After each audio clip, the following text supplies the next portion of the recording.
Dracula by Bram Stoker. Note left by Van Helsing in his portmanteau, Berkeley Hotel, directed to John Seward, M.D., not delivered. 27th of September. Friend John, I write this in case anything should happen. I go alone to watch in that churchyard. It pleases me that the undead Miss Lucy shall not leave tonight, so that on the morrow night she may be more eager. Therefore I shall fix some things she like not, garlic and a crucifix, and so seal up the door of the tomb. She is young as undead, and will heed. Moreover, these are only to prevent her coming out. They may not prevail on her wanting to get in, for then the undead is desperate, and must find the line of least resistance, whatsoever it may be. I shall be at hand all the night from sunset till after the sunrise, and if there be aught that may be learned, I shall learn it. For Miss Lucy, or from her, I have no fear. But the other to whom is there that she is undead, he have now the power to seek her tomb and find shelter. He is cunning, as I know from Mr. Jonathan, and from the way that all along he have fooled us when he played with us for Miss Lucy's life, and we lost. And in many ways the undead are strong. We have always the strength in his hand of 20 he hath always the strength in his hand of 20 men. Even we 4 who gave our strength to Miss Lucy, it also is all to him. Besides, he can summon his wolf, and I know not what. So if it be that he come thither on this night, he shall find me, but none other shall, until it be too late. It may be that he will not attempt the place. There is no reason why he should. His hunting ground is more full of game than the churchyard where the undead women sleep, and one old man watch. Therefore I write this in case. Take the papers that are with this, the diaries of Harker and the rest, and read them. And then find this great undead, and cut off his head and burn his heart, or drive a stake through it, so that the world may rest from him. If it be so, farewell. Van Helsing. Dr. Seward's Diary. 28th of September. It is wonderful what a good night's sleep will do for one. Yesterday I was almost willing to accept Van Helsing's monstrous ideas, but now they seem to start out lurid before me as outrages on the common sense. I have no doubt that he believes it all. I wonder if his mind can have become in any way unhinged. Surely there must be some rational explanation of all these mysterious things. Is it possible that the professor can have done it himself? He is so abnormally clever that if he went off his head, he would carry out his intent with regard to some fixed idea in a wonderful way. I am loath to think it, and indeed it would be almost as great a marvel as the other to find that Van Helsing was mad. But anyhow, I shall watch him carefully. I may get some light on the mystery. 29th of September, morning. Last night, at a little before 10 o'clock, Arthur and Quincy came into Van Helsing's room. He told us all that he wanted us to do, but especially addressing himself to Arthur as if all our wills were centred in his. He began by saying that he hoped we would all come with him too, for, he said, there is a grave duty to be done there. You were doubtless surprised at my letter? This query was directly addressed to Lord Godalming. I was. It rather upset me for a bit. There has been so much trouble around my house of late that I could do without any more. I have been curious, too, as to what you mean. Quincy and I talked it over, but the more we talked, the more puzzled we got, till now I can say for myself that I'm about up a tree as to any meaning about anything. Me, too, said Quincy Morris laconically. Oh, said the professor, then you are nearer the beginning, both of you, than friend John here, who has to go a long way back before he can even get so far as to begin. It was evident that he recognized my return to my old doubting frame of mind without saying a word. Then, turning to the other two, he said, with intense gravity, I want your permission to do what I think good this night. It is, I know, much to ask, and when you know what it is I propose to do, you will know, and only then, how much. Therefore, may I ask that you promise me in the dark, so that afterwards, though you may be angry with me for a time, I must not disguise from myself the possibility that such may be, you shall not blame yourselves for anything. That's frank, anyhow, broke in Quincy. I'll answer for the professor. I don't quite see his drift, but I swear he's honest, and that's good enough for me. Thank you, sir, said Van Helsing proudly. I have done myself the honour of counting you one trusting friend, and such endorsement is dear to me. He held out a hand, which Quincy took. Then Arthur spoke out. Dr. Van Helsing, I don't quite like to buy a pig in a poke, as they say in Scotland, and if it be anything in which my honour as a gentleman and my faith as a Christian is concerned, I cannot make such a promise. If you can assure me that what you intend does not violate either of these two, then I give my consent at once, though, for the life of me, I cannot understand what you are driving at. I accept your limitation, said Van Helsing, and all I ask of you is that, if you feel it necessary to condemn any act of mine, you will first consider it well and be satisfied that it does not violate your reservations. Agreed, said Arthur. That is only fair. And now that the pourparlers are over, may I ask what it is we are to do? I want you to come with me, and to come in secret to the churchyard at Kingstead. Arthur's face fell, as he said, in an amazed sort of way, Where poor Lucy is buried. The professor bowed. Arthur went on. And when there? To enter the tomb. Arthur stood up. Professor, are you in earnest, or is it some monstrous joke? Pardon me, I see that you are in earnest. He sat down again, but I could see that he sat firmly and proudly, as one who is on his dignity. There was silence, until he asked again, And when in the tomb? To open the coffin. This is all too much, he said, angrily rising again. I am willing to be patient in all things that are reasonable, but in this desecration of the grave, and of one who... He fairly choked with indignation. The professor looked pityingly at him. If I could spare you one pang, my poor friend, he said, God knows I would. But this night our feet must tread on thorny paths, or later and forever the feet you love must walk in paths of flame. Arthur looked up with set, white face, and said, Take care, sir, take care. Would it not be well to hear what I have to say? Said Van Helsing. And then you will at least know the limit of my purpose. Shall I go on? That's fair enough, broke in Morris. After a pause, Van Helsing went on, evidently with an effort. Miss Lucy is dead. Is it not so? Yes. Then there can be no wrong to her. But if she be not dead... Arthur jumped to his feet. Good God! He cried. What do you mean? Has there been any mistake? Has she been buried alive? He groaned in anguish that not even hope could soften. I did not say she was alive, my child. I did not think it. I go no further than to say that she might be undead. Undead? Not alive? What do you mean? Is this all a nightmare, or what is it? There are mysteries which men can only guess at, which age by age they may solve only in part.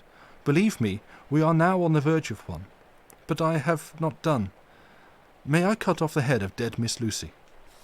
Heavens and earth, no! Cried Arthur in a storm of passion. Not for the wide world will I consent to any mutilation of her dead body. Dr. Van Helsing, you try me too far. What have I done to you that you should torture me so? What did that poor, sweet girl do that you should want to cast such dishonour on her grave? Are you mad that speak such things, or am I mad that listen to them? Don't dare to think more of such a desecration. I shall not give my consent to anything you do.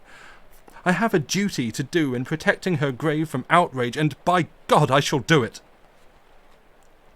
Van Helsing rose up from where he had all the time been seated, and said gravely and sternly, My Lord Godalming, I too have a duty to do, a duty to others, a duty to you, a duty to the dead, and by God I shall do it. All I ask you now is that you come with me, that you look and listen, and if, when later I make the same request, you do not be more eager for its fulfilment even than I am, then I shall do my duty, whatever it may seem to be. And then, to follow of your lordship's wishes, I shall hold myself at your disposal to render an account to you, when and where you will."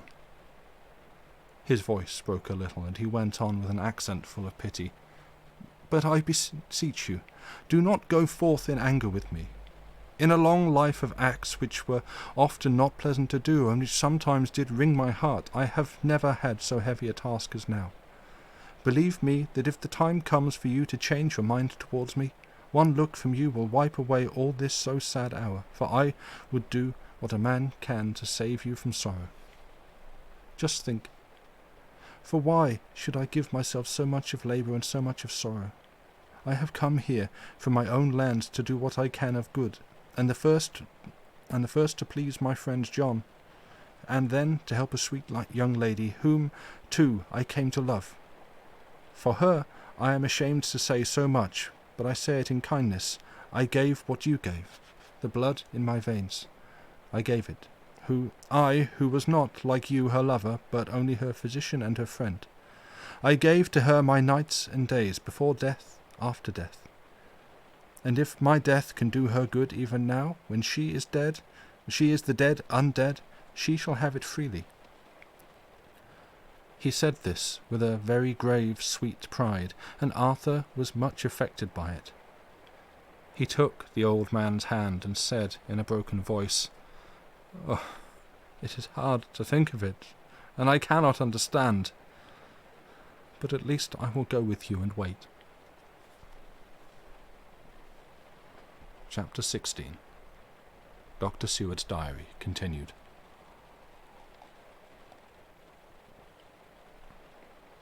It was just 12:15 when we got into the churchyard over the low wall.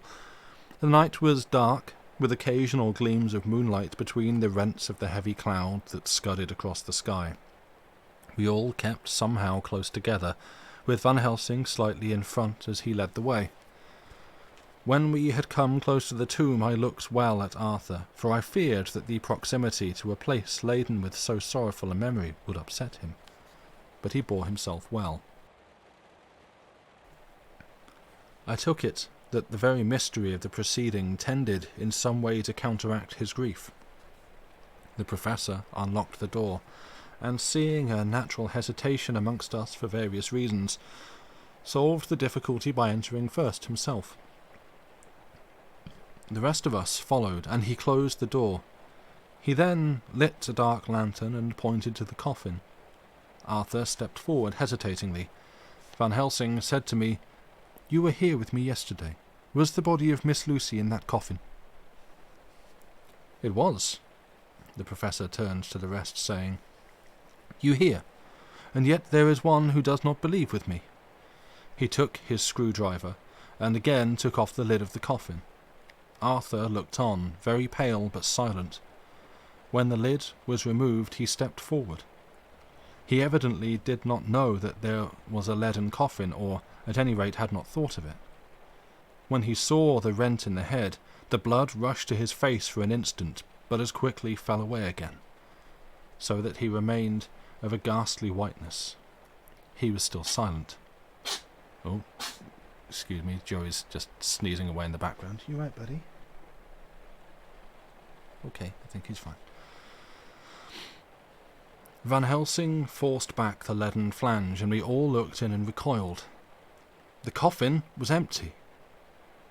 For several minutes no one spoke a word. The silence was broken by Quincy Morris. "Professor, I answer for you. Your word is all I want. I wouldn't ask such a thing ordinarily. I wouldn't so dishonor you as to imply a doubt. But this is a mystery that goes beyond any honor or dishonor. Is this your doing?" "I swear to you, by all that I hold sacred, that I have not removed nor touched her. What happened was this. 2 nights ago my friend Seward and I came here, with good purpose, believe me.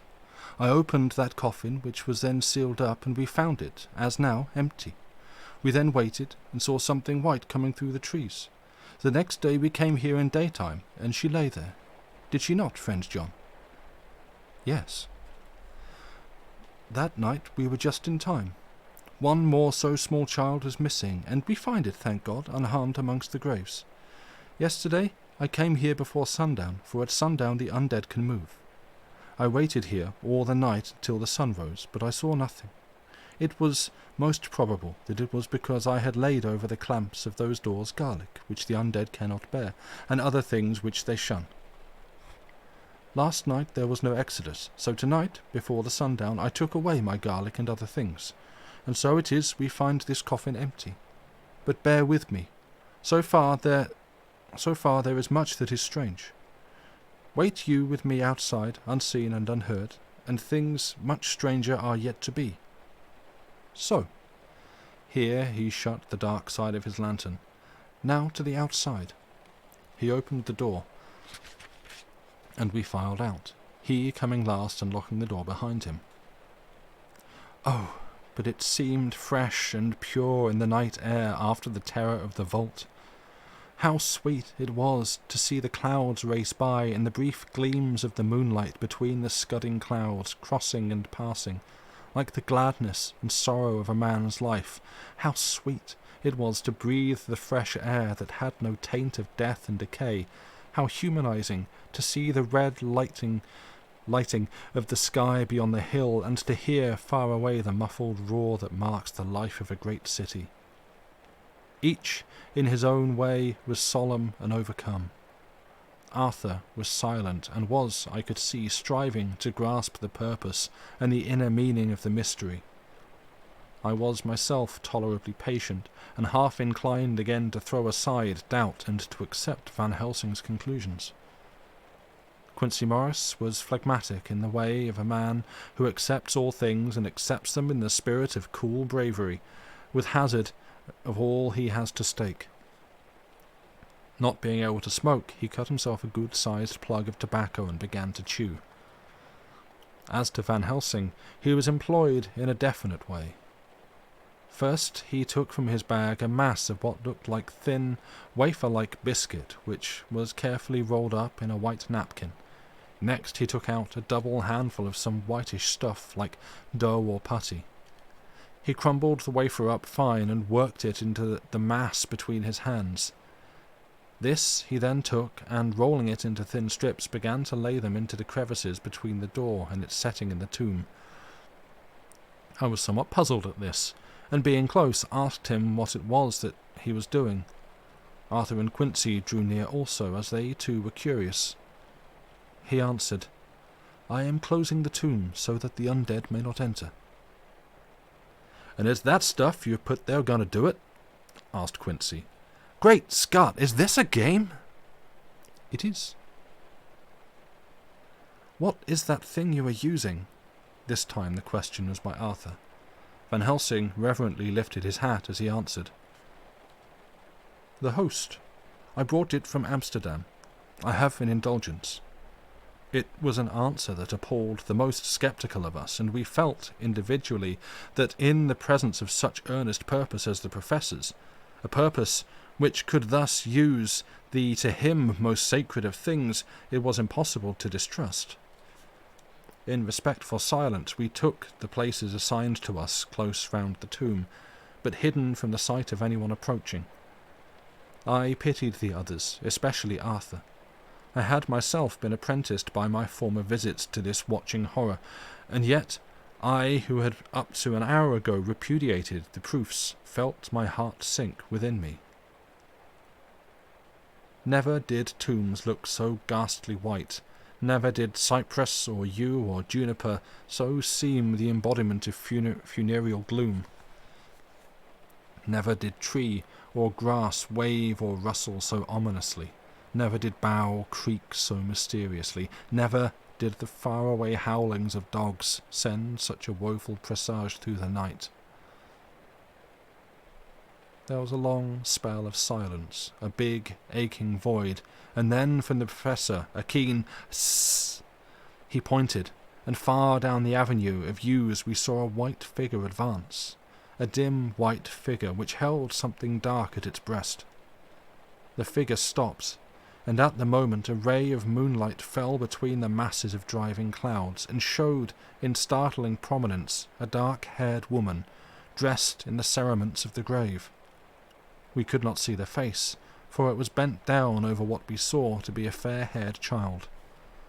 There was a pause, and a sharp little cry, such as a child gives in sleep, or a dog as it lies before the fire and dreams.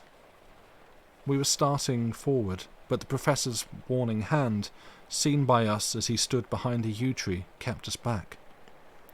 And then, as we looked, the white figure moved forward again. It was now near enough for us to see clearly, and the moonlight still held. My own heart grew cold as ice, and I could hear the gasp of Arthur as we recognized the features of Lucy Westenra.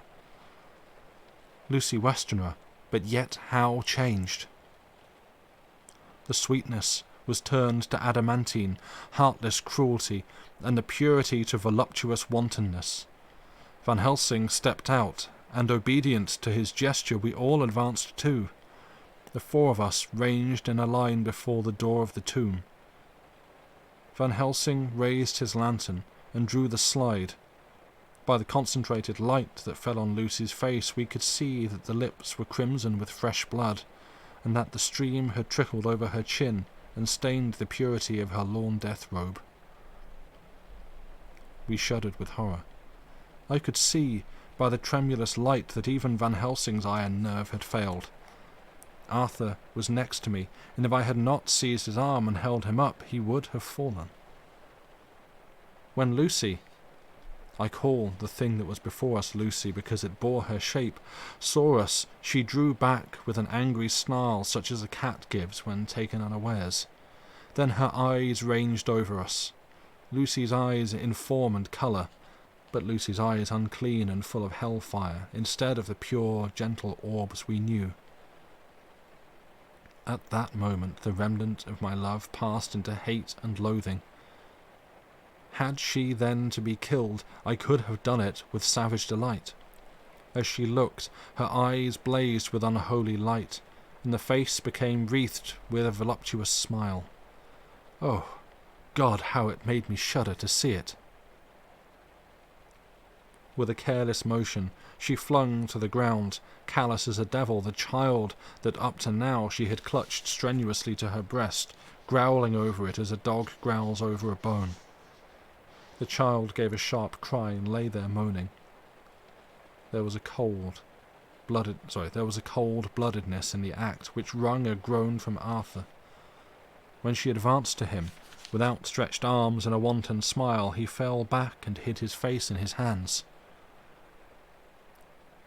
She still advanced, however, and with a languorous, voluptuous grace said, "Come to me, Arthur. Leave these others and come to me. My arms are hungry for you. Come, and we can rest together. Come, my husband, come." There was something diabolically sweet in her tones, something of the tingling of glass when struck, which rang through the brains even of us who heard the words addressed to another. As for Arthur, he seemed under a spell. Moving his hands from his face, he opened wide his arms. She was leaping for them, when Van Helsing sprang forward and held between them his little golden crucifix. She recoiled from it, and, with a suddenly distorted face, full of rage, dashed past him as if to enter the tomb.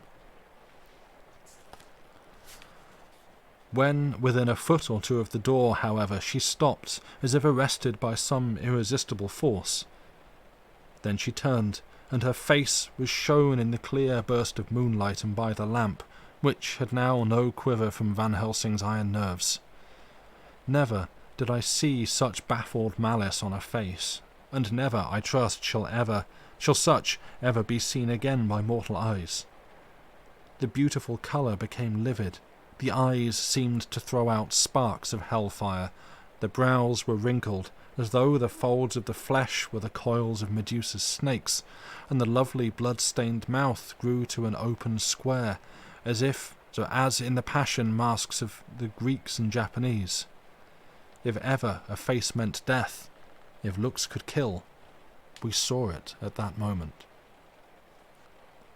And so, for a full half-minute, which seemed an eternity, she remained between the lifted crucifix and the sacred closing of her means of entry. Van Helsing broke the silence by asking Arthur, "Answer me, O my friend. Am I to proceed in my work?" Arthur threw himself on his knees and hid his face in his hands as he answered, "Do as you will, friend, do as you will. There can be no horror like this ever any more." And he groaned in spirit. Quincy and I simultaneously moved towards him and took his arms. We could hear the click of the closing lantern as Van Helsing held it down. Coming close to the tomb, he began to remove from the chinks some of the sacred emblem which he had placed there. We all looked on in horrified amazement as we saw, when he stood back, the woman, with a corporeal body as real at the moment as our own, pass in through the interstice where scarce a knife blade could have gone. We all felt a glad sense of relief when we saw the professor calmly restoring the strings of putty to the edges of the door. When this was done, he lifted the child and said, "Come now, my friends, we can do no more till tomorrow. There is a funeral at noon, so here we shall all come before long after that. The friends of the dead will all be gone by 2, and when the sexton locks the gate we shall remain. Then there is more to do, but not like this of tonight. As for this little one, he is not much harm, and by tomorrow night he shall be well. We shall leave him where the police will find him, as on the other night, and then to home." Coming close to Arthur, he said, "My friend Arthur, you have had sore trial, but after, when you will look back, you will see how it was necessary. You are now in the bitter waters, my child. By this time tomorrow you will, please God, have passed them, and have drunk of the sweet waters. So do not mourn over much. Till then, I shall not ask you to forgive me." Arthur and Quincy came home with me, and we tried to cheer each other on the way. We had left the child in safety and were tired, so we all slept with more or less reality of sleep. 29th of September, night. A little before 12 o'clock, we 3, Arthur, Quincy Morris, and myself, called for the professor. It was odd to notice that by common consent we had all put on black clothes. Of course Arthur wore black, for he was in deep mourning, but the rest of us wore it by instinct. We got to the churchyard by 1:30 and strolled about, keeping out of official observation, so that when the grave diggers had completed their task, and the sexton, under the belief that everyone had gone, had locked the gate, we had the place all to ourselves. Van Helsing, instead of his little black bag, had with him a long leather one, something like a cricketing bag. It was manifestly of fair weight. When we were alone, and had heard the last of the footsteps die out up the road, we silently, and as if by ordered intention, followed the professor to the tomb. He unlocked the door, and we entered, closing it behind us. Then he took from his bag the lantern, which he lit, and also 2 wax candles, which, when lighted, he stuck by melting their own ends on other coffins, so that they might give light sufficient to work by. When he again lifted the lid off Lucy's coffin, we all looked, Arthur trembling like an aspen, and saw that the body lay there in all its death beauty. But there was no love in my own heart, nothing but loathing for the foul thing which had taken Lucy's shape without her soul. I could even see Arthur's face grow hard as he looked. Presently he said to Van Helsing, "Is this really Lucy's body, or only a demon in her shape?" "It is her body, and yet not it. But wait a while, and you shall see her as she was, and is." She seemed like a nightmare of Lucy as she lay there. The pointed teeth, the blood-stained, voluptuous mouth, which it made one shudder to see, the whole carnal and unspiritual appearance seeming like a devilish mockery of Lucy's sweet purity. Van Helsing, in his methodical manner, began taking the various contents from his bag and placing them ready for use. First, he took out a soldering iron and some plumbing solder, and then a small oil lamp which gave out, when lit in a corner of the tomb, gas which burned at fierce heat with a blue flame. Then his operating knives, which he placed to hand, and last a round wooden stake, some 2.5 or 3 inches thick and about 3 feet long. One end of it was hardened by charring in the fire and was sharpened to a fine point. With this stake came a heavy hammer, such as in households is used in the coal cellar for breaking the lumps. To me, a doctor's preparations for work of any kind are stimulating and bracing, but the effects of these things on both Arthur and Quincy was to cause them a sort of consternation. They both, however, kept their courage and remained silent and quiet. When all was ready, Van Helsing said, "Before we do anything, let me tell you this. It is out of the law and experience of the ancients and of all those who have studied the powers of the undead. When they become such, there comes with the change the curse of immortality. They cannot die, but must go on age after age, adding new victims and multiplying the evils of the world. For all that die from the preying of the undead become themselves undead, and prey on their kind. And so the circle goes on ever widening, like as the ripples from a stone thrown in the water. Friend Arthur, if you had met that kiss which you know of before poor Lucy died, or again last night when you opened your arms to her, you would, in time, when you had died, have become Nosferatu, as they call it in Eastern Europe, and would all time make more of those undeads that so have filled us with horror. The career of this so unhappy dear lady is but just begun. Those children whose blood she suck are not as yet so much the worse, but if she live on, undead, more and more they lose their blood, and by her power over them they come to her, and so she draw their blood with that so wicked mouth. But if she die, in truth, then all cease, the tiny wounds of the throats disappear, and they go back to their place unknowing ever of what has been. But of the most blessed of all, when this now undead be made to rest as true dead, then the soul of the poor lady whom we love shall again be free. Instead of working wickedness by night and growing more debased in the assimilation of it by day, she shall take her place with the other angels. So that, my friend, it will be a blessed hand for her that shall strike the blow that sets her free. To this I am willing, but is there none amongst us who has a better right? Will it be no joy to think of hereafter in the silence of the night when sleep is not? It was my hand that sent her to the stars. It was the hand of him that loved her best, the hand that of all she would herself have chosen, had it been to her to choose. Tell me if there be such a one amongst us." We all looked at Arthur. He saw, too, what we all did, the infinite kindness which suggested that his should be the hand which would restore Lucy to us as a holy and not an unholy memory. He stepped forward and said bravely, though his hand trembled, and his face was as pale as snow, "My true friend, from the bottom of my broken heart I thank you. Tell me what I am to do, and I shall not falter." Van Helsing laid a hand on his shoulder and said, "Brave lad! A moment's courage and it is done.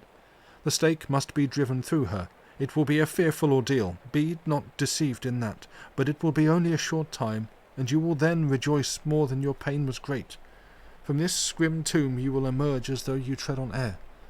But you must not falter when once you have begun. Only think that we, your true friends, are round you, and that we pray for you all the time." "Go on," said Arthur hoarsely. "Tell me what I am to do." "Take this stake in your left hand, ready to place the point over the heart, and the hammer in your right. Then, when we begin our prayer for the dead, I shall read him. I have here the book, and the others shall follow. Strike, in God's name, so that all may be well with the dead that we love, and that the undead pass away."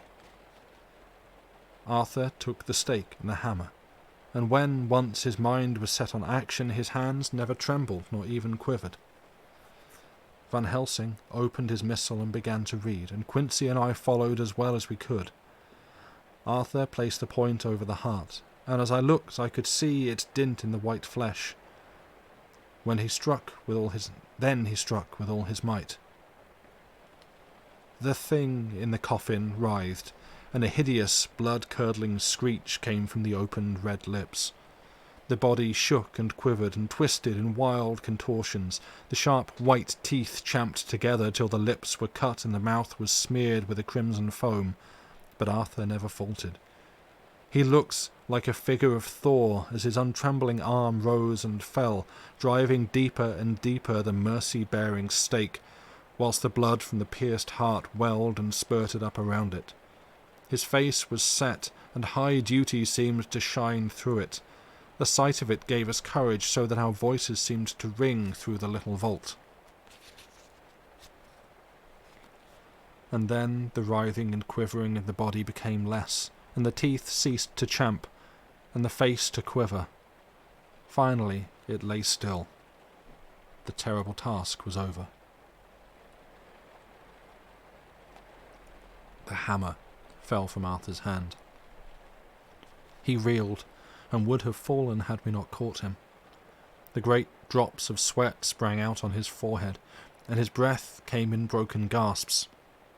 It had indeed been an awful strain on him, and had he not been forced to his task by more than human considerations, he could never have gone through with it. For a few minutes we were so taken up with him that we did not look towards the coffin. When we did, however, a murmur of startled surprise ran from one to the other of us. We gazed so eagerly that Arthur rose, for he had been seated on the ground, and came and looked too. And then a glad, strange light broke over his face and dispelled altogether the gloom of horror that lay upon it. There, in the coffin, lay no longer the foul thing that we had so dreaded and grown to hate, that the work of her destruction was yielded as a privilege to the one best entitled to it, but Lucy, as we had seen her in her life, with her face of unequalled sweetness and purity. True that there were, as we had seen them in life, the traces of care and pain and waste, but these were all dear to us, for they marked her truth to what we knew. One and all we felt that the holy calm that lay like sunshine over the wasted face and form was only an earthly token and symbol of the calm that was to reign forever. Van Helsing came and laid his hand on Arthur's shoulder and said to him, "And now, Arthur, my friend, dear lad, am I not forgiven?" The reaction of the terrible strain came as he took the old man's hand in his, and raising it to his lips, pressed it, saying, "Forgiven! God bless you that you have given my dear one her soul again, and me peace." He put his hands on the professor's shoulder, and laying his head on his breast, cried for a while silently whilst we stood unmoving. When he raised his head, Van Helsing said to him, "And now, my child, you may kiss her. Kiss her dead lips if you will, as she would have you to, if for her to choose. For she is not a grinning devil now, not any more a foul thing for all eternity. No longer she is the devil's undead. She is God's true dead, whose soul is with him." Arthur bent and kissed her, and then we sent him and Quincy out of the tomb. The professor and I sawed the top off the stake, leaving the point of it in her body. Then we cut off the head and filled the mouth with garlic. We soldered up the leaden coffin, screwed on the coffin lid, and gathered up our belongings. Came away. When the professor locked the door, he gave the key to Arthur. Outside the air was sweet. The sun shone and the birds sang, and it seemed as if all nature were tuned to a different pitch. There was gladness and mirth and peace everywhere, for we were at rest ourselves on one account, and we were glad, though it was with a tempered joy. Before we moved away, Van Helsing said, "Now, my friends, one step of our work is done, one the most harrowing to ourselves. But there remains a greater task, to find out the author of all this our sorrow, and to stamp him out. I have clues which we can follow, but it is a long task and a difficult, and there is danger in it and pain. Shall you not all help me? We have learned to believe, all of us, is it not so? And since so, do we not see our duty? Yes. And do we not promise to go on to the bitter end? Each, in turn, we took his hand and the promise was made. Then said the professor as we moved off, 2 nights hence you shall meet with me and dine together at 7 of the clock with friend John. I shall entreat 2 others, two that you know not as yet. I shall be ready to all our work show and our plans unfold. Friend John, you come with me home, for I have much to consult about, and you can help me. Tonight I leave for Amsterdam, but shall return tomorrow night, and then begins our great quest. But first I shall have much to say, so that you may know what is to do and to dread. Then our promise shall be made to each other anew, for there is a terrible task before us, and once our feet are on the ploughshare, we must not draw back.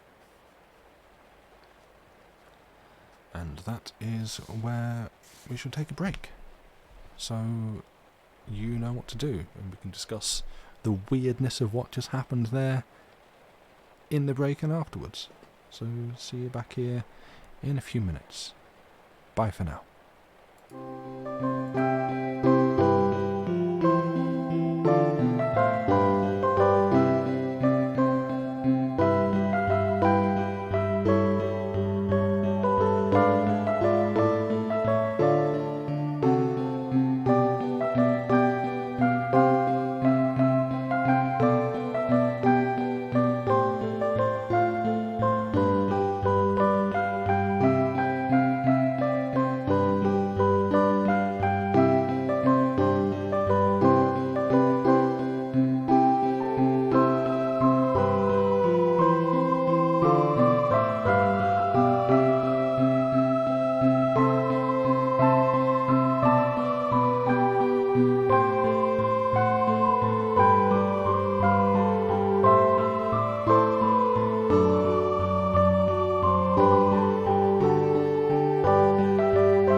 And we're back. Hello. Welcome back. I trust that everyone has had a good and garlic-filled break. Sprinkle those crucifixes round liberally and other such sanctified holy items purchased at a reasonable price in the church. Just not, again, I don't like to stop and talk in the middle of it, because it's what goes on YouTube that people listen back to. Also, I'm not trying to do like late night DJ husky voice, but that's just apparently how my voice sounds today, so I hope that's okay. Probably yes, but yeah, just like that whole sequence, like who amongst us wants the honour, nay the privilege, of banging this stake through the heart of this dead lady over here? And then once we've gone through that whole ritual, I love that Sue was just like, oh yeah, then we cut off the head, filled the mouth with garlic, soldered up the coffin and got out of there. Like, wait, whoa, hang on, what? Yeah, okay. I know you're a man of medicine and science, but that is extremely casual for what you have just done. But yeah, just I don't know. There's some thoughts that entire scene has. Thoughts that entire scene brings out. I guess there's some, I feel like there's a few essays or books about certain societal roles at play that's are somewhat I don't know. There's just a lot to unpack there. Just a whole lot to unpack there.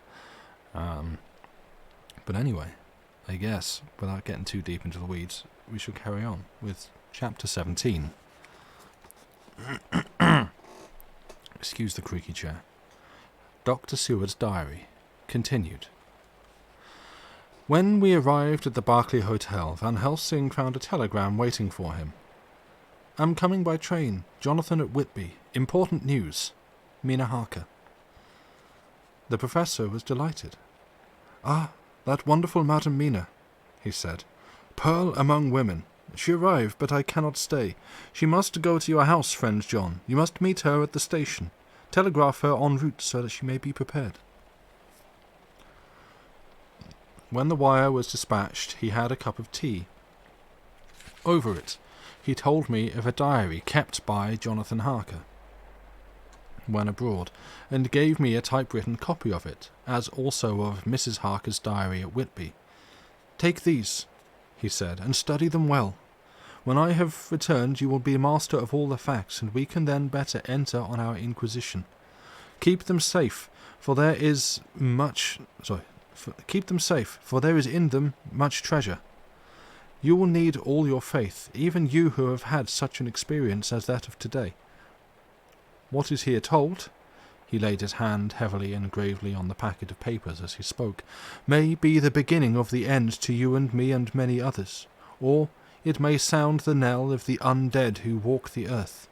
Read all, I pray you, with an open mind, and if you can add in any way to the story here told, do so, for it is all important. You have kept diary of all these so strange things, is it not so? Yes.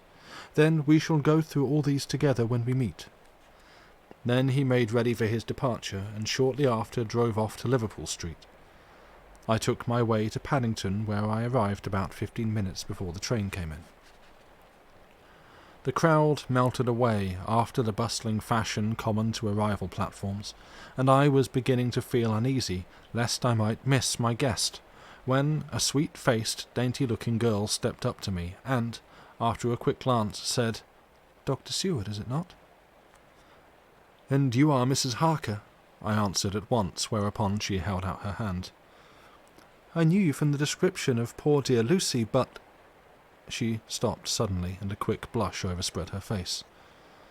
The blush that rose to my own cheeks somehow set us both at ease, for it was a tacit answer to her own. I got her luggage, which included a typewriter, and we took the Underground to Fenchurch Street, after I had sent a wire to my housekeeper to have a sitting-room and bedroom prepared at once for Mrs. Harker. In due time we arrived. She knew, of course, that the place was a lunatic asylum, but I could see that she was unable to repress a slight shudder when we entered. She told me that, if she might, she would come out presently to my study, as she had much to say. So here I am, finishing my entry in my phonograph diary whilst I await her. As yet, I have not had the chance of looking at the papers which Van Helsing left with me, though they lie open before me. I must get her interested in something, so that I may have an opportunity of reading them. She does not know how precious time is, or what a task we have in hand. I must be careful not to frighten her. Here she is. Mina Harker's journal, 29th of September. After I had tidied myself, I went down to Dr. Seward's study. At the door I paused a moment, for I thought I heard him talking with someone. As, however, he had pressed me to be quick, I knocked at the door, and on his calling out, "Come in," I entered. To my intense surprise, there was no one with him. He was quite alone, and on the table opposite him was what I knew at once from the description to be a phonograph. I had never seen one, and was much interested. "I hope I did not keep you waiting," I said, "but I stayed at the door as I heard you talking, and thought there was someone with you." "Oh," he replied, with a smile, "I was only entering my diary." "Your diary?" I asked him in surprise. "Yes," he answered, "I keep it in this." As he spoke, he laid his hands on the phonograph. I felt quite excited over it, and blurted out, "Why, this beats even shorthand! May I hear it say something?" "Certainly," he replied with alacrity, and stood up to put it in train for speaking. Then he paused, and a troubled look overspread his face. "The fact is," he began awkwardly, "I only keep my diary in it, and as it is almost entirely, about my cases, it may be awkward. That is, I mean—" He stopped, and I tried to help him out of his embarrassment. "You helped to attend dear Lucy at the end. Let me hear how she died. For all that I can know of her, I should be very grateful. She was very, very dear to me." To my surprise, he answered with a horror-struck look in his face, "Tell you of her death? Not for the wide world!" "Why not?" I asked, for some grave, terrible feeling was coming over me. Again he paused, and I could see that he was trying to invent an excuse. At length he stammered out, You see, I do not know how to pick out any particular part of the diary." Even while he was speaking, an idea dawned upon him, and he said, with unconscious simplicity, in a different voice, and with the naivety of a child, "That's quite true, my honour. That's quite true, upon my honour. Honest." I could not but smile, at which he grimaced. "I gave myself away that time," he said. "But do you know that, although I have kept the diary for months past, it never once struck me how I was going to find any particular part of it in case I wanted to look it up?" By this time my mind was made up that the diary of a doctor who attended Lucy might have something to add to the sum of our knowledge of that terrible being, and I said boldly, "Then, Dr. Seward, you had better let me copy it out for you on my typewriter." He grew to a positively deathly pallor as he said, No, for all the world I wouldn't let you know that terrible story." Then it was terrible. My intuition was right. For a moment I thought, and as my eyes ranged the room, unconsciously looking for something or some opportunity to aid me, they lit upon the great batch of typewriting on the table. His eyes caught the look in mine, and, without his thinking, followed their direction. As they saw the parcel, he realized my meaning. "You do not know me," I said. "When you have read those papers, my own diary and my husband's also, which I have typed, you will know me better. I have not faltered in giving every thought of my own heart in this case. But of course you do not know me yet, and I must not expect you to trust me so far." He is certainly a man of noble nature. Poor dear Lucy was right about him. He stood up and opened a large drawer, in which were arranged in order a number of hollow cylinders of metal covered with dark wax, and said, "You are quite right. I did not trust you because I did not know you. But I know you now. and let me say that I should have known you long ago. I know that Lucy told you of me. She told me of you, too. May I make the only atonement in my power? Take the cylinders and hear them. The first half-dozen of them are personal to me, and they will not horrify you. Then you will know me better. Dinner will by then be ready. In the meantime, I shall read over some of these documents and shall be better able to understand certain things. He carried the phonograph himself up to my sitting room and adjusted it for me. Now I shall learn something pleasant, I am sure, for it will tell me the other side of a true love episode of which I know one side already. Dr. Seward's Diary, 29th of September. I was so absorbed in that wonderful diary of Jonathan Harker and that other of his wife that I let the time run on without thinking. Mrs. Harker was not down when the maid came to announce dinner, so I said, "She is possibly tired, let dinner wait an hour," and I went on with my work. I had just finished Mrs. Harker's diary when she came in. She looked sweetly pretty, but very sad, and her eyes were flushed with crying. This somehow moved me much. Of late I have had cause for tears, God knows, but the relief of them was denied me, and now the sight of those sweet eyes, brightened with recent tears, went straight to my heart. So I said, as gently as I could, "I greatly fear I have distressed you."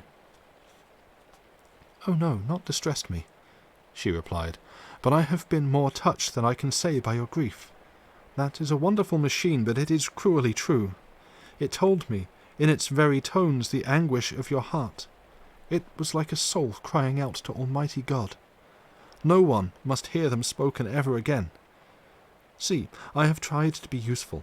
I have copied out the words on my typewriter, and none other need now hear your heart beat as I did." "No one need ever know, shall ever know," I said in a low voice. She laid her hand on mine and said very gravely, "Ah, but they must." "Must? But why?" I asked. "Because it is part of a terrible story, a part of poor dear Lucy's death, and all that led to it.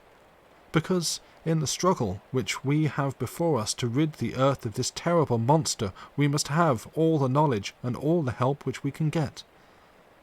I think that the cylinders which you gave me contained more than you intended me to know, but I can see that there are in your record many lights to this dark mystery. You will let me help, will you not? I know all up to a certain point, and I see already, though your diary only took me to the 7th of September, how poor Lucy was beset, and how her terrible doom was being wrought out. Jonathan and I have been working day and night since Professor Van Helsing saw us. He has gone to Whitby to get more information, and he will be here tomorrow to help us. We need have no secrets amongst us. Working together, and with absolute trust, we can surely be stronger than if some of us were in the dark." She looked at me so appealingly, and at the same time manifested such courage and resolution in her bearing, that I gave in at once to her wishes. "You shall," I said, "do as you like in the matter. God forgive me if I do wrong. There are terrible things yet to learn of, but if you have so far travelled on the road to poor Lucy's death, you will not be content, I know, to remain in the dark. Nay, the end, the very end, may give you a gleam of peace. Come, there is dinner. We must keep one another strong for what is before us. We have a cruel and dreadful task. When you have eaten, you shall learn the rest, and I will answer any question you ask, if there be anything which you do not understand, though it was apparent to us who were present." Mina Harker's Journal, 29th of September. After dinner, I came with Dr. Seward to his study. He brought back the phonograph from my room, and I took my typewriter. He placed me in a comfortable chair, and arranged the phonograph so that I could touch it without getting up, and showed me how to stop it in case I should want to pause. Then He very thoughtfully took a chair with his back to me so that I might be as free as possible, and began to read. I put the forked metal to my ears and listened. When the terrible story of Lucy's death and all that followed was done, I lay back in my chair powerless. Fortunately, I am not of a fainting disposition. When Dr. Seward saw me, he jumped up with a horrified exclamation, and hurriedly, taking a case bottle from a cupboard, gave me some brandy, which in a few minutes somewhat restored me. My brain was all in a whirl, and only that there came through all the multitude of horrors, My brain was all in a whirl, and only that there came through all the multitude of horrors the holy ray of light that my dear, dear Lucy was at last at peace. I do not think I could have borne it without making a scene. It is all so wild and mysterious and strange that if I had not known Jonathan's experience in Transylvania, I could not have believed. As it was, I didn't know what else to believe, and so got out of my difficulty by attending to something else. I took the cover off my typewriter and said to Dr. Seward, "Let me write this all out now. We must be ready for Dr. Van Helsing when he comes. I have sent a telegram to Jonathan to come on here when he arrives in London from Whitby. In this matter, dates are everything, and I think if we get all our material ready and have every item put in chronological order, we shall have done much. You tell me that Lord Godalming and Mr. Morris are coming too. Let us be able to tell them when they come." He accordingly set the phonograph at a slow pace, and I began to typewrite from the beginning of the 7th cylinder. I used manifold, and so took 3 copies of the diary, just as I had done with all the rest. It was late when I got through, but Dr. Seward went about his work of going his round of the patients. When he had finished, he came back and sat near me, reading, so that I did not feel too lonely whilst I worked. How good and thoughtful he is! The world seems full of good men, even if there are monsters in it. Before I left him, I remembered what Jonathan put in his diary of the professor's perturbation at reading something in an evening paper at the station at Exeter. So, seeing that Dr. Seward kept his newspapers, I borrowed the files of the Westminster Gazette and the Pall Mall Gazette, and took them to my room. I remember how much the Daily Graph and the Whitby Gazette, of which I had made cuttings, helped us to understand the terrible events at Whitby when Count Dracula landed. So I shall look through the evening papers since then, and perhaps I shall get some new light. I am not sleepy, and the work will help to keep me quiet. Dr. Seward's Diary, 30th of September.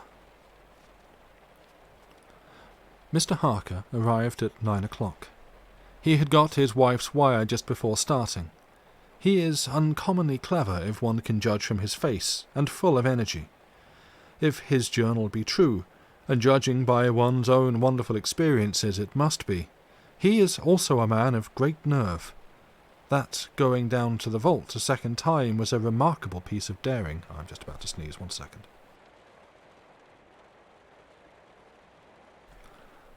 Thank you.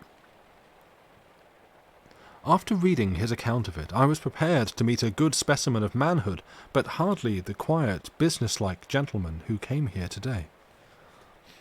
Later. After lunch, Harker and his wife went back to their own room, and as I passed a while ago I heard the click of the typewriter. They are hard at it. Mrs. Harker says that they are knitting together in chronological order every scrap of evidence they have. Harker has got the letters between the consignee of the boxes at Whitby and the carriers in London who took charge of them. He is now reading his wife's typescript of my diary. I wonder what they make out of it. Here he is. Strange that it never struck me that the very next house might be the Count's hiding place. Goodness knows that we had enough clues from the conduct of the patient Renfield. The bundle of letters relating to the purchase of the house were with the typescript. Oh, if we had only had them earlier, we might have saved poor Lucy. Stop. That way madness lies. Harker has gone back and is again collating his material. He says that by dinner-time they will be able to show a whole connected narrative. He thinks that in the meantime I should see Renfield, as hitherto he had been a sort of index to the coming and going of the Count. I hardly see this yet, but when I get at the dates I suppose I shall. What a good thing that Mrs. Harker put my cylinders into type. We could never have found the dates otherwise. I found Renfield sitting placidly in his room with his hands folded, smiling benignly. At the moment he seemed as sane as anyone I ever saw. I sat down and talked with him on a lot of subjects, all of which he treated naturally. He then, of his own accord, spoke of going home, a subject he has never mentioned to my knowledge during his sojourn here. In fact, he spoke quite confidently of getting his discharge at once. I believe that, had I not had the chat with Harker and read the letters and the dates of his outbursts, I should have been prepared to sign for him after a brief time of observation. As it is, I am darkly suspicious. All those outbreaks were in some way linked with the proximity of the Count. What, then, does this absolute content mean? Can it be that his instinct is satisfied as to the vampire's ultimate triumph? Stay, he is himself a zoophagus, and in his wild ravings outside the chapel door of the deserted house he always spoke of master. This all seems confirmation of our idea. However, after a while I came away. My friend is just a little too sane at present to make it safe to probe him too deep with questions. He might begin to think, and then... So I came away. I mistrust these quiet moods of his, so I have given the attendant a hint to look closely after him, and to have a strait waistcoat ready in case of need. Jonathan Harker's Journal. 29th of September, in the train to London. When I received Mr. Billington's courteous message that he would give me any information in his power, I thought it best to go down to Whitby and make, on the spot, such inquiries as I wanted. It was now my object to trace that horrid cargo of the Count's to its place in London. Later we may be able to deal with it. Billington Jr., a nice lad, met me at the station and brought me to his father's house, where they had decided that I must stay the night. They are hospitable, with true Yorkshire hospitality, give everything and leave him free to do as he likes. They all knew that I was busy and that my stay was short, and Mr. Billington had ready in his office all the papers concerning the consignment of boxes. It gave me almost a turn to see again one of the letters which I had seen on the Count's table before I knew of his diabolical plans. Everything had been carefully thought out, and done systematically and with precision. He seemed to have been prepared for every obstacle which might be placed by accident in the way of his intentions being carried out. To use an Americanism, he had taken no chances, and the absolute accuracy with which his instructions were fulfilled was simply the logical result of his care. I saw the invoice and took note of it. 50 cases of common earth to be used for experimental purposes. Also the copy of letter to Carter Patterson, and their reply. Of both of these I got copies. This was all the information Mr. Billington could give me, so I went down to the port and saw the coastguards, the customs officers and the harbour master. They had all something to say of the strange entry of the ship, which is already taking its place in local tradition. But no one could add to the simple description, 50 cases of common earth. I then saw the station master, who kindly put me in communication with the men who had actually received the boxes. Their tally was exact with the list, and they had nothing to add except that the boxes were main and mortal heavy, and that shifting them was dry work. One of them added that it was hard lines, that there wasn't any gentleman, such like as yourself, squire, to show some sort of appreciation of their efforts in a liquid form. Another put in a rider that the thirst that generated was... Another put in a rider that the thirst then generated was such that even the time which had elapsed had not completely allayed it. Needless to add, I took care before leaving to lift for ever and adequately this source of reproach. 30th of September. The station master was good enough to give me a line to his old companion, the station master at King's Cross, so that when I arrived there in the morning I was able to ask him about the arrival of the boxes. He, too, put me at once in communication with the proper officials, and I saw that their tally was correct with the original invoice. The opportunities of acquiring an abnormal thirst had been here limited. A noble use of them had, however, been made, and again I was compelled to deal with the result of an ex post facto manner. From thence I went on to Carter Patterson's central office, where I met with the utmost courtesy. They looked up the transaction in their day-book and letter-book, and at once telephoned to their King's Cross office for more details. By good fortune, the men who did the teaming were waiting for work, and the official at once sent them over, sending also by one of them the way-bill and all the papers connected with the delivery of the boxes at Carfax. Here again I found the tally agreeing exactly.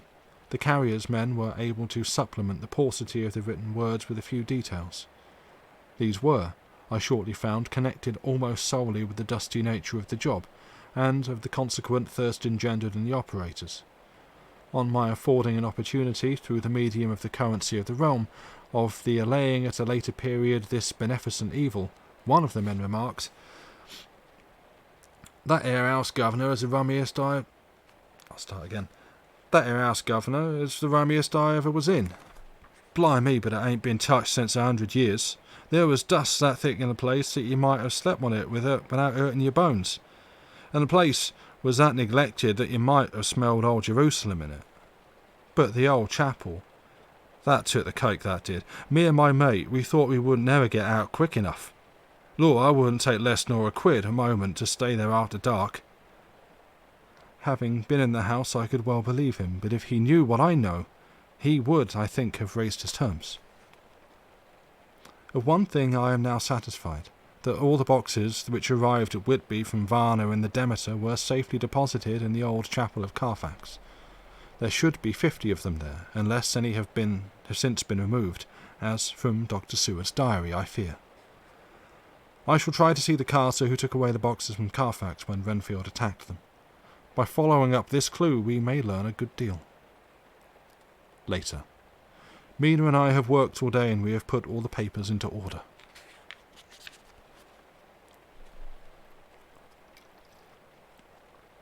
Mina Harker's journal. 30th of September.